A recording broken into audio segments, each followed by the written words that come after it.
Honorable Président de l'Assemblée nationale, honorables membres du Bureau, honorables députés nationaux, élus légitimes du peuple, dans mon allocution de ce jour sur la présentation du projet de loi des finances pour l'exercice 2023, j'ai abordé successivement les points ci-après. 1. L'état d'exécution du budget en cours au premier semestre. 2.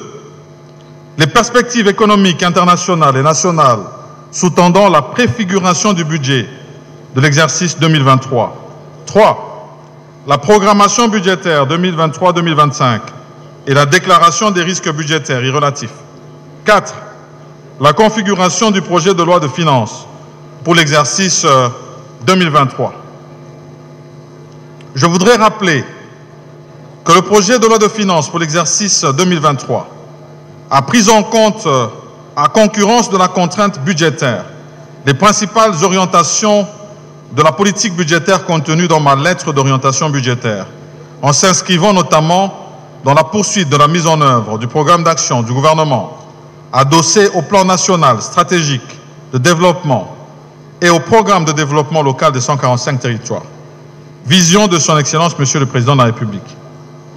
Une attention soutenue a été portée sur les secteurs sociaux et porteurs de croissance et de développement, conformément aux différents engagements internationaux auxquels le pays a souscrit. Aussi, le gouvernement entend-il assurer la pacification de tout le territoire national en mettant un accent particulier sur le secteur de la défense et sécurité, notamment dans l'Est du pays.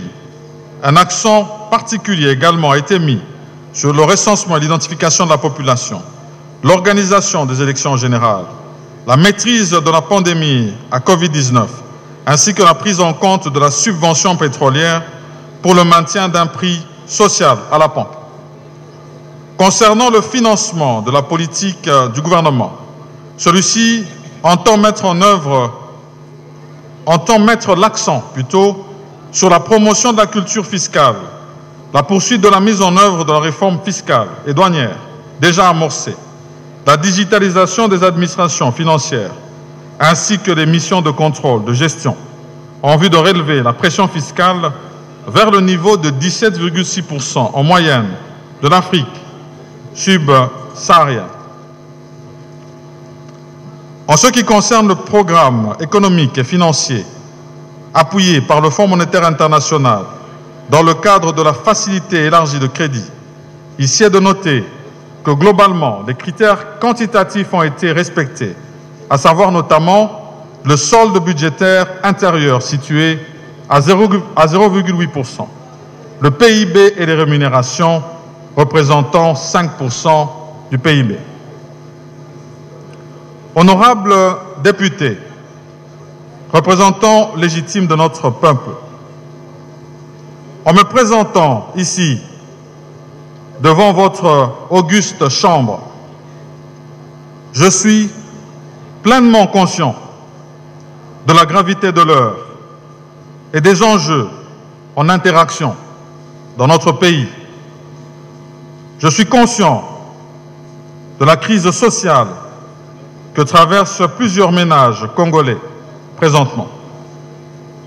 Je suis conscient de plusieurs équations sociales qu'ensemble nous devons impérativement résoudre afin de rendre palpable l'idéal de la justice sociale.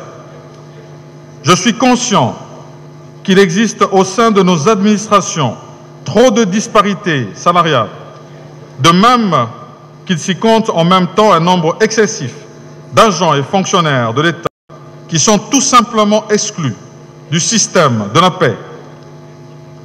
Je suis conscient des efforts qui doivent être déployés pour une meilleure répartition des richesses dans le pays, notamment en ce qui concerne les infrastructures de base, ainsi que l'accès à l'eau potable, à l'électricité.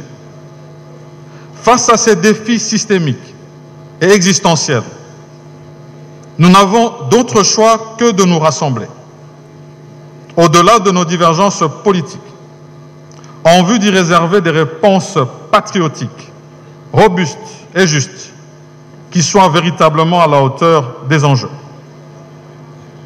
Il est des moments dans la marche d'une nation où certains enjeux dépassent les clivages politiques. Il est également des moments où le rassemblement cesse d'être une option pour devenir un impératif. Pour nous, ce moment est là. Face au terrorisme et à la guerre qui sévissent dans l'Est et le Nord-Est de notre pays, face à la nécessité de rétablir l'ordre, la cohésion nationale et la paix sur toute l'étendue du territoire national, face à l'urgence de certaines réformes économiques et sociales, face aux défis énergétiques, infrastructurels et environnementaux, face aux défis sanitaires et à de multiples pandémies qui nous frappent, face aux besoins impérieux de redresser nos grandes entreprises nationales, je pense ici notamment à l'AMIBA, à la SCTP avec Sonatra, à la Sokimo, à la sucrière de Kiliba et tant d'autres. Face à l'impérieuse nécessité de lutter contre l'exclusion et le chômage des jeunes, ainsi que les discriminations et les violences faites à la femme, nous nous devons d'être ensemble, dans un élan patriotique, commun et un seul peuple. C'est cela aussi, être une nation.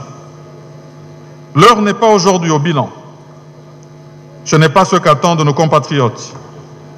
L'heure du bilan viendra, tout comme celle des élections. Mais aujourd'hui, l'heure demeure à l'action et encore à l'action. Certes, nous avons fait beaucoup, mais il nous reste encore beaucoup à faire.